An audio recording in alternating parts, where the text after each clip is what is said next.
Give us 60 minutes and we'll give you Nelson Radio every Saturday from 2 to 3 p.m. on KTLK AM 1150. With 29 years in the mortgage business and an array of top-level guests visiting the show, Nelson is in a unique position to bring you cutting-edge information on real estate, business, finance, and law. If you have any questions for Nelson or any of his guests, give him a call at 888-888-2136. That's 888-888-2136. Or check him out online at nelsonradio.com. Nelson Radio.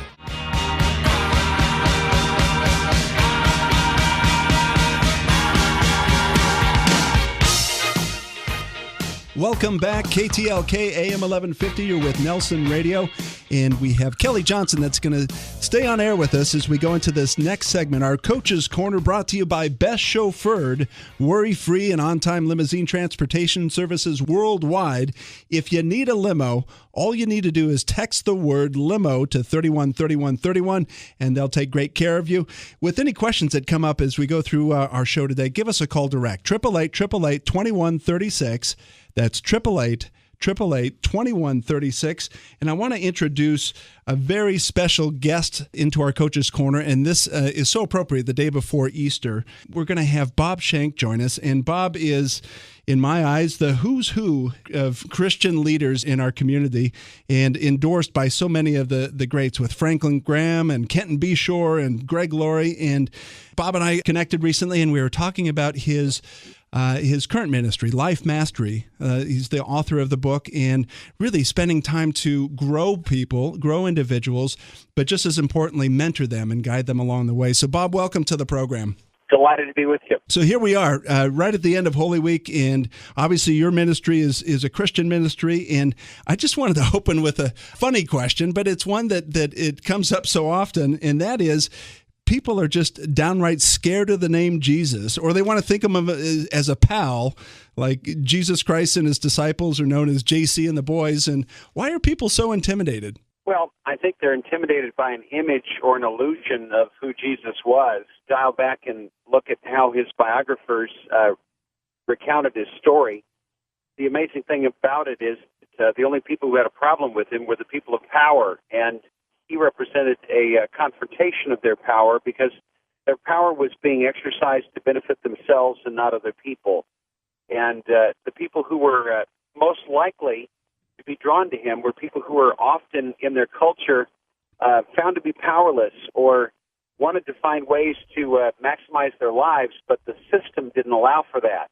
He sure did. It sounds like they were threatened. You know, and certainly in our marketplace today, coming at it from a business standpoint, you mentioned in your Life Mastery course that our working culture is stuck. And the reference that I'm going to make here is something you shared with me in terms of how we train for our career, endure our career, and then retire and try and recover from our career.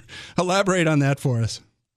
Well, Rob, there's a message found in the fact that the first thing people do when they win the super lottery in our country is to go into their workplace the next day and resign. Clearly, the fulfillment that's found in one's career pursuit, for the most part in America, just doesn't do what people need done. They find themselves with a longing for something better and more fulfilling. And in most situations, Americans aren't finding that in their employment environment. And I know with your ministry, mentoring is the centerpiece of it. And I look at my own life. I've got a very defined set of mission, vision, and goals, as Kelly does. But you indicate that that's just not enough, that there is something else needed. Milestones of achievement can keep me busy and preoccupied. But if they're not in the pursuit of something larger and more meaningful, they can really fall flat, and even achievement over time can become less and less gratifying as it continues ad nauseum. What I really propose in the book is that the underlying purpose that defines our lives, which is not generic but very individualized, it's a beginning point. If I don't really understand what I'm here for in a lifetime, to figure out what my short-term goals in a 1 year or 3 or even 5 year time frame really falls flat because it's not taking me anywhere. To be the fastest person to get nowhere is of limited benefit to the individual. Makes so sense. What I'm really about is helping people get a sense of the big picture. I think we're living in an interesting time. People like Bill and Melinda Gates, who, having reached the pinnacle of their professional success, instead of going off and buying an island somewhere or becoming professional recreators, they've taken on a task of resolving health crises and instilling education in places where people are stuck. Those kinds of larger issues have now preoccupied them, and as important and as valuable as their career lives were, they've refined themselves to say it's no longer about acquiring, it's now about investing. And that's even captured the attention of a man like Warren Buffett, who with Gates now are about the business of establishing this giving pledge among the people who are at the top of the Forbes 400 list, to challenge people to think beyond simply success and acquisition, to begin looking at giving the same kind of intentional strategic seriousness to giving back and changing things that can be addressed by the kind of expertise and strategic leadership that their marketplace lives have benefited from. That's what we're doing on an individualized basis. This is Nelson Radio. We're with Bob Shank, the founder and author of Life Mastery. Bob, I wanted to ask you this question. Your book states that so many people are defined by their job, their position or firm or salary. That ends with their career, and there's many examples where their lives are shattered when that kind of connection or identity vanishes. Tell us about that. Well, all of us are on a kind of a mission to establish who we are. And when I give away power over my identity to a professional position that really is beyond my control, I'm putting myself in a vulnerability that may not have a short-term effect, but boy, somewhere down the line, when a company closes, when an industry redefines, when even the sale and success of a business in transitioning the owner or entrepreneur out of that setting, when one walks away from their office and finds that they've walked away without an identity, it can become a crisis of immense personal proportion that is entirely avoidable if we go at our lives with a bigger picture than simply what we do to establish our income stream. Makes perfect sense. Stay with us, Bob Shank, authoring the Life Mastery book and leading our community in terms of his life ministry. You can reach us direct, 888-888-2136. That's 888-888-2136. We'll be right back.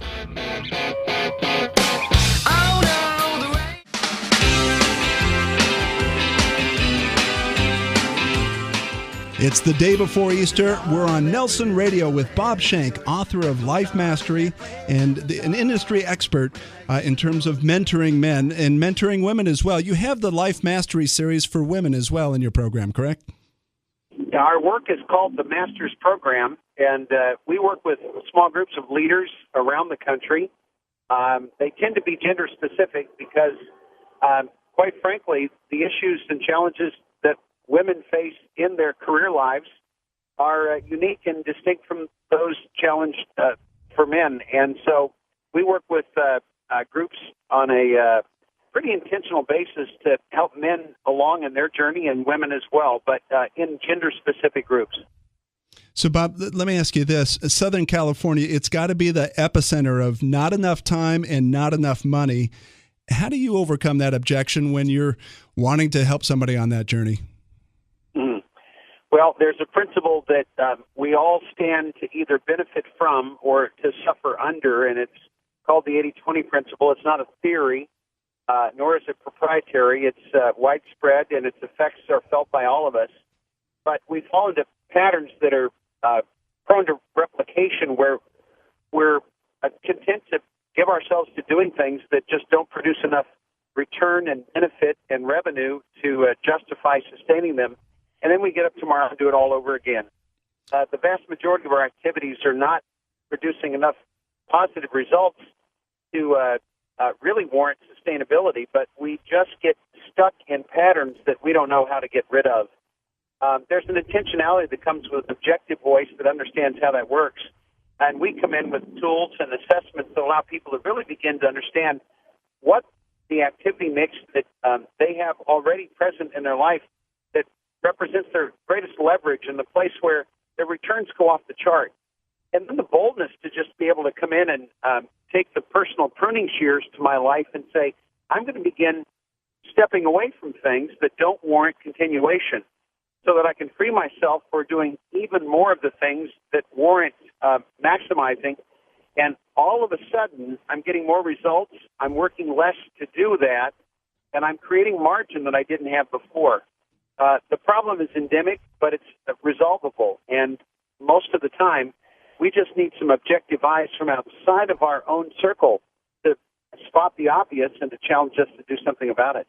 It reminds me of a comment that I use quite often. If you do what you've always done, you'll always get what you already have. And I think that's probably one of the scarier parts about change is that people default back to habits, whether they're good or not. You're listening to Nelson Radio. We're with Bob Shank, the author of Life Mastery and the Masters series. We want you to call. Give us a shout. 888-888-2136. That's 888-888-2136. Or you can text my name, Nelson, to 313131, and we can tell you more about Life Mastery. Bob, there's a question that we asked last week. We had Billie Jean King on the show, and we asked her the question, is it more difficult to build something the first time or rebuild after you've had a loss or come into some life-changing moment? What's your opinion? Well, sometimes the culture that we're in wants to revisit the lack of success that we may have experienced earlier on. And sometimes the vulnerability that comes from just recounting and revisiting the lack of achievement gets us into a mode where we think that we can't really do what we set out to do in the first place. Frankly, what we call failure, more often than not, is just the lack of success thus far. If I call it a failure, I'm likely to stop or slow to the point that there's no way it can work. If I just recognize that what I'm really dealing with is the lack of success thus far, my faithfulness and determination are more likely to take me to a place where I will finally see this thing that I've been attempting proving itself viable. And most people don't succeed on the first, second, or third attempt. It's the ones that stick with it that ultimately we envy, but it's just because they were willing to stick with it doggedly and see their vision come to reality.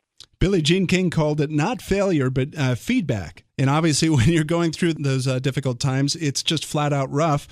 Are there specific things that you would coach our listeners with just overcoming those hard times, those challenges as they're on that journey?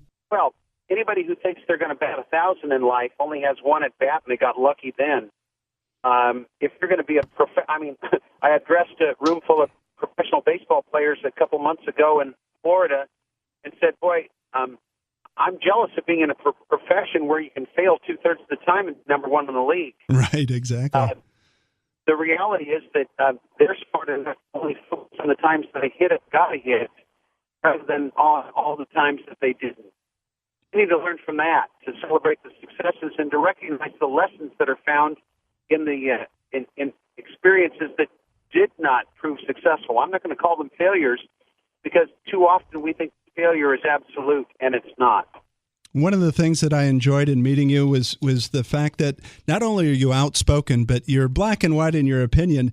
With that, we all know the target becomes bigger on your back. What do you do about criticism? Is that just the rite of passage, or is there specific coaching you'd give us on dealing with the critics and the naysayers? The only people without critics are the people who aren't attempting anything significant. Leadership is inherently disruptive, and disruption is always going to generate response from people who don't want to be stabilized. They like things dependable, even if they're dependable at an undesirable level. So any leader who is put off by criticism and is willing to stop because of it should have been leading in the first place. It's not easy, but nothing good in life is. And here's the key thing with your role that you're leading these various groups. I understand you're now in 28 states. Have you moved internationally at all? We've got a presence in Canada. We're in the midst of translating our curricular materials into Spanish. And we've got beta groups getting ready to go in South America, in Spain, and curiously in some other Latin American environments where you would never imagine the kind of work that we do coming into position and opportunity. Fantastic. I'm with Bob Shank, the founder and author of Life Mastery. Perfect message as we move into the Easter holiday, and just that perspective that we do need to have a defined purpose. We have one, now discovering it and acting on it. Bob, thanks for being with us. Great to be with you, Nelson, and may your listeners have a phenomenal day tomorrow as they celebrate what Christians say is the day that God demonstrated his power over death in the resurrection of the Lord Jesus Christ. Thank you, Bob. That's Bob Shank, author and founder of Life Mastery. You're listening to Nelson Radio. We want you to continue to follow us into the next segment as we move towards the Stump the Experts. You can reach us direct, 888-888-2136, or text my name, Nelson, to 313131, or you can jump on the web at nelsonradio.com. We'll be right back.